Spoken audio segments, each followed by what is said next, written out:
최근 미국과 일본의 장기물 국채 수익률이 치솟으면서 금융시장을 긴장하게 했습니다. 미국도 일본도 경기 둔화 우려가 심각한 상황이라 예의주시해야 한다고 하는데요. 어떤 상황인지 환율 흐름과 함께 짚어보겠습니다. IM증권 리서치본부 박상현 전문위원 모셨습니다. 어서 오세요. 안녕하세요.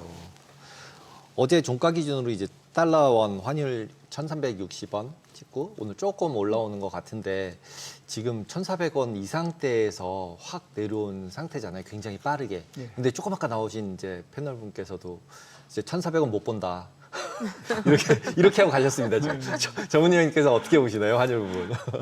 뭐 누구도 모르는 부분들이 그렇죠. 누구도 모르죠. 네, 다만 이제 전반적인 분위기로 봐서는 1,300원대 안착 가능성이 상당히 좀 커졌다라고 좀 보는 게 맞을 것 같고요. 최근 원화 환율이 왜 이렇게 가파르냐라는 질문을 좀 많이 받게 되는데, 뭐 첫 번째 부분은 사실 그동안 저희가 달러 약세를 좀 따라가지 못했던 부분들이 좀 한꺼번에 좀 반영되는 부분들이 있지 않을까 보고 있습니다. 아시겠지만 지난해 말에 뭐 계엄 사태니 뭐 탄핵이니 이러한 어떤 국내 정치적 불확실성 때문에 달러가 약세가 됐음에도 이제 원화 가치가 사실은 상대적으로 또 약세를 좀 보였다라는 부분이 최근에 들어와서는 이제 뭐 달러 약세 또 거기에 이제 관세 협상에 따른 아세아 통화의 어떤 절상 요구 뭐 이러한 기대감이 이제 복합적으로 좀 반영이 되면서 좀 원화의 어떤 강세 심리 자체가 상당히 좀 강해지는 부분들인 것 같고요. 그리고 아무래도 뭐 다음 주에 이제 조기 대선 이후에 아무래도 정부가 신정부가 여러 가지 이제 부양 정책을 좀 필 수 있다라는 어떤 기대감 자체도 좀 원화 강세 심리에는 조금 이제 긍정적인 영향을 좀 미치고 있는 부분들인 것 같고요. 그리고 좀 수급적으로 최근에 보게 되면 이제 그동안 이제 뭐 서학개미 이런 어떤 투자 이런 것들이 작년에 사실은 이제 상당히 많이 자금들이 나갔었는데 최근에는 뭐 그 다행스럽다라고 표현하기는 좀 그런 것 같고 여하튼 좀 그 서학개미 그러니까 미국 투자 이러한 열기 자체가 조금은 좀 주춤해진 부분도 수급 측면에서 조금 이제 원화 강세 요인으로 좀 작용하는 부분들을 좀 봐야 될 것 같습니다. 이게 시기적으로 봤을 때는 그 5월 초에 그 어린이날 연휴 있을 때 그때 그 대만 달러 강세 나타내면서 그 이후로 지금 아시아 통화 강세 흐름이 보여지고 있고 원화 자체도 지금 강세 흐름이 좀 이어지고 있는 상황인데 어떻게 봐야 될까요? 현재 환율 흐름을 그러니까는 달러가 약해졌다라기보다는 상대적으로 원화가 그동안 좀 약했다가 이제 조금 올라온 거 있다 이렇게 좀 봐야 되는 게 맞는 걸까요? 뭐 두 가지가 다 겹쳤다라고 봐야 될 거예요. 물론 이제 달러 지수로 보게 되면 사실은 그렇게 크게 뭐 하락했다라고 말씀드리기는 좀 어려운 건데 여하튼 좀 심리적으로 보게 되면 이제 달러에 대한 어떤 신뢰성 문제 자체가 계속 제기되고 있는 상황들이고요. 뭐 그러한 관점에서 그동안 사실은 조금 약세를 보였던 아세아 통화들 특히 이제 뭐 오늘도 얘기가 되겠지만 일본의 채권 금리, 국채 금리 자체가 상당히 좀 이제 큰 폭으로 좀 올라가는 이러한 흐름 자체도 뭐 관세 협상과 더불어서 좀 엔화의 좀 강세 요인으로 좀 영향을 받고 있는 것 같고요. 거기에 이제 그 미중 간의 여하튼 관세 협상이 뭐 8월에 어떻게 될지 모르겠지만 일단 빅딜이 성공을 하면서 위안화 자체도 좀 강세 흐름을 좀 가고 있는 이러한 전반적인 분위기 자체가 여하튼 아시아 통화 쪽에서의 강세 재료 자체가 상당히 좀 많아졌다라는 것이 전반적으로 원화에도 상당히 영향을 미치는. 그러니까 이전만 하더라도 사실은 뭐 엔이라든지 유로 자체의 어떤 변동성 자체가 상당히 좀 컸었는데 4월 2일 그러니까 상호관세 발표 이후에는 오히려 조금은 좀 원화를 표현한 아세아 통화라든지 또 멕시코 통화라든지 이러한 쪽이 오히려 조금 더 상대적인 강세폭 자체가 커진 부분에 있어서는 아무래도 관세 협상에 대한 영향들 자체가 여하튼 좀 크게 좀 작용하고 있다라고 좀 보는 게 맞을 것 같습니다.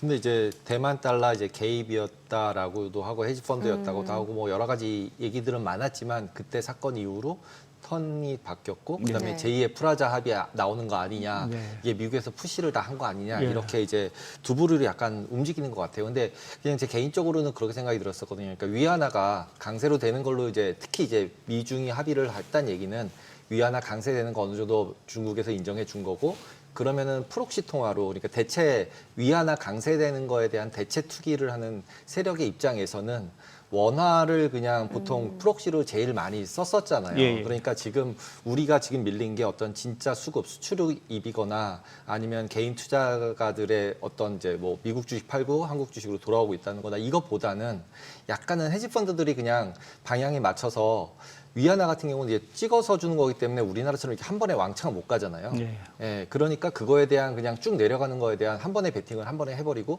그 방향 기다렸다가 위안화가 다 내려오면 이제 그땐 자기네들은 정리를 하려고 하는 게 아닌가? 막 이런 뇌피셜을 쓰게 되는데 예, 이제 위원님 보시기에는 그 이 주체가 예. 어느 쪽일까라는 거를 유추를 해보면 뭐 아무래도 어떠실까요? 말씀하신 내용들이 좀 정확한 것 같고요. 저도 이제 분위기상 뭐 원화가 워낙 항상 보면 뭔가 뭐 대표 통화기보다는 항상 이제 프락시 통화 비슷하게 뭐 특히 이제 위안화 쪽에는 거의 이제 동조화되는 흐름 자체가 상당히 좀 강했기 때문에 지금 말씀하신 대로 이제 미중 간의 그뭐 관세 협상의 내용을 저희가 정확히 판단하기는 어렵지만 그 후에 여하튼 위안화가 상당히 좀 강세 쪽에 어떤 좀 고시환율이라든지 이러한 것들이 좀 가고 있는 흐름이었기 때문에 상대적으로 보면 이제 뭐 글로벌 IB 쪽이나 이러한 쪽에서 보게 되면 대만 다음이 원화가 될 그 강세가 될 게 상당히 강하다라는 어떤 심리 이러한 것들이 국내 뭐 딜러들이라든지 이러한 쪽을 통해서 사실은 좀 반영이 되고 있다라고 좀 보는 게 사실 저도 맞을 것 같고요. 근데 이게 그러면 이제 위안화 강세가 여기서 끝날 거냐라는 부분에서 보게 되면 저는 만약 진짜 관세 협상 자체가 타결적으로 뭐 궁극적으로 된다라고 하면 위안화는 좀 추가적으로 더 강세 쪽으로 좀 가지 않을까라는 쪽에 좀 생각을 하고 있습니다. 그거는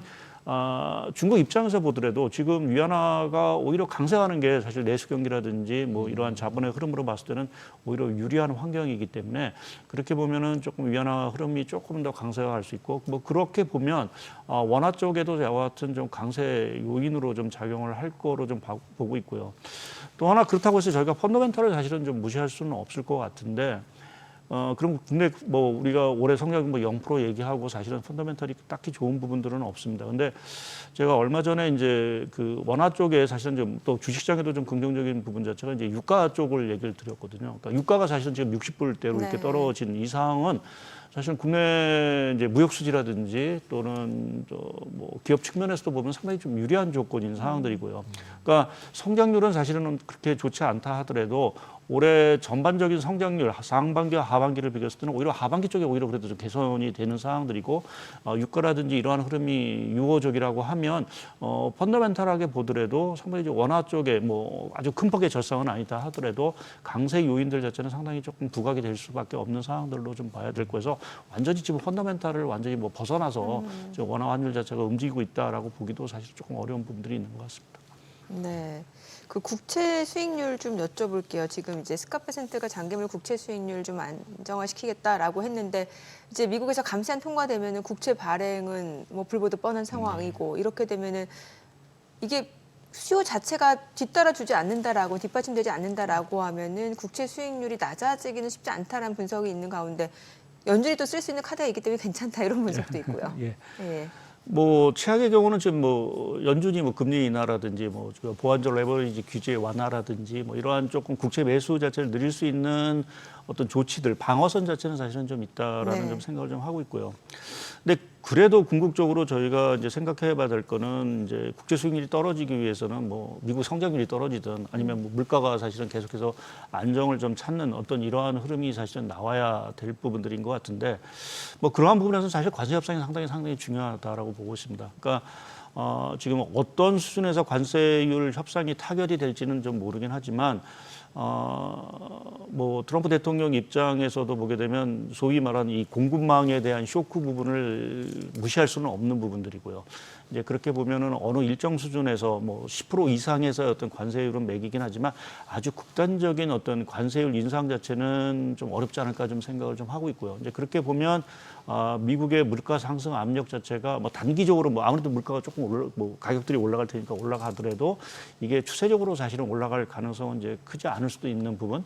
이제 그러한 것들이 좀 국채 시장에 조금 안정 요인으로 좀 작용을 했다. 또나 이제 어떤 관세 불확실성 자체를 사실은 떨어버릴 수 있다라는 부분에서 보게 되면 어떤 리스크 프리미어라든지 이런 것들이 좀 떨어질 수 있는 부분들이 있는 것 같고요.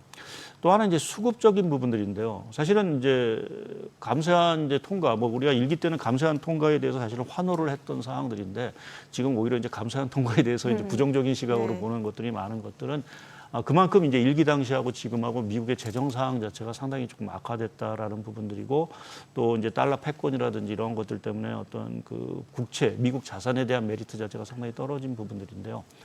근데 한편에서 보게 되면 미국이 저는 상당히 이제 국채 수요를 늘리기 위한 조치들을 사실은 좀 하고 있다라는 좀 생각을 하고 있고 그게 대표적인 게 이제 좀 얼마 전에 상원을 이제 아직 통과한 건 아니지만 뭐 필리버스터를 막기 위한 어떤 통과 절차를 접근했는데 이 스테이블 코인 시장 자체를 육성하기 위한 정책 카드를 내놨습니다. 근데 저희가 이제 스테이블 코인 하면 사실 달러와 연동이 된 시장이고요. 그 시장 규모 자체가 지금은 한 2천억 달러 정도 얘기를 합니다. 근데 한 3년에서 5년 사이에 이 시장 규모가 최소 뭐 6배에서 평균 한 10배 정도 커진다라고 하면 2조 달러 정도 시장이 되는 거거든요. 그럼 지금도 사실은 그 코인 시장의 그 준비 자산으로 갖고 있는 미국 국채량이 우리나라 국채량 보유량보다 많은 상황들이기 때문에 그렇게 보면 단기적으로 이 스테이블 코인 시장이 커진다라는 건 국채 시장의 수요 자체가 상당히 커진다라는 의미로 해석되고 있고 또 한 가지는 내년 될지 모르겠지만 이제 국펀드를 또 만든다라고 하고 있습니다. 뭐 관세 수입 뭐 이런 것들을 통해서 그것 역시도 이제 미국의 국채 매수 여력을 사실은 좀 키울 수 있는 부분들인 것 같고요.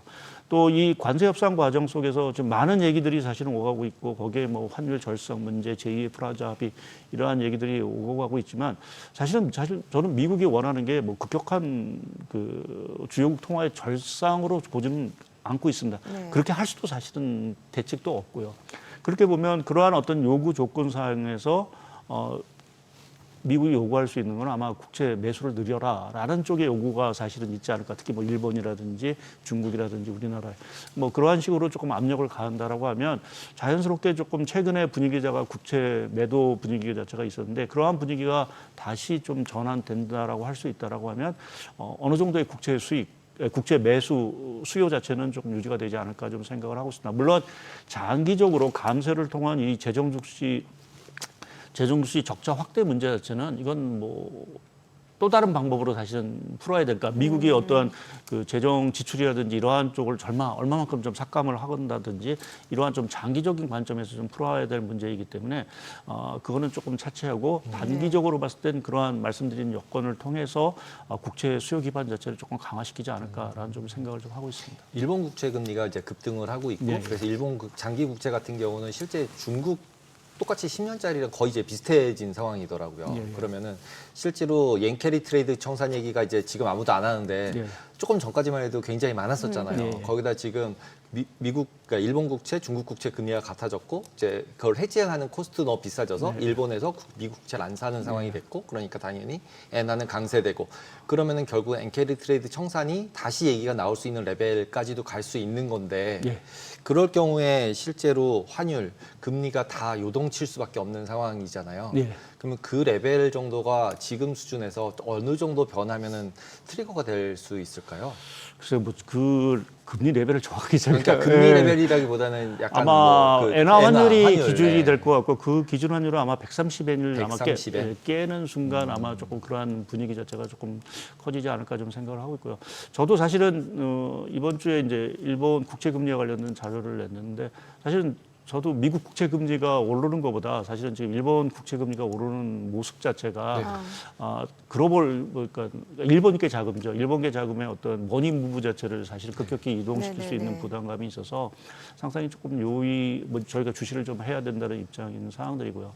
아까 뭐 일본 국채하고 좀 중국 국채 10년물이 맞닿았다라고 하지만 지금 한국하고 일본 국채 30년물은 역전이 되는 상황입니다.